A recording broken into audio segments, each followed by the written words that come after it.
আসিফ এবং নাহিদ কি তোমরা কি সরকারের চেয়ারে বসে কি আরাম পেয়ে গেলে নাকি?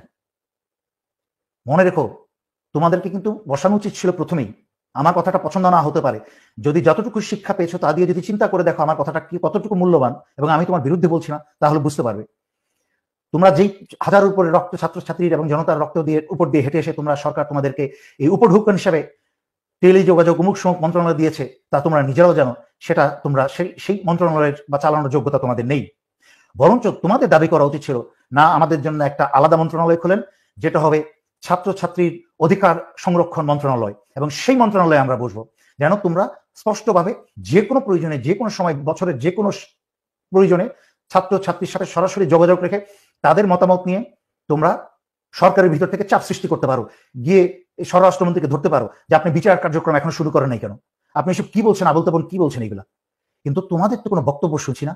তোমরা মনে হচ্ছে তোমাদেরকে উপঢৌকন দিয়েছে, খুব অত্যন্ত সুচতুর ভাবে তোমাদের উপঢৌকন দিয়েছে, কতগুলো মন্ত্রণালয় দিয়েছে, তোমরা খুশিতে গদগদ হয়ে গেছো।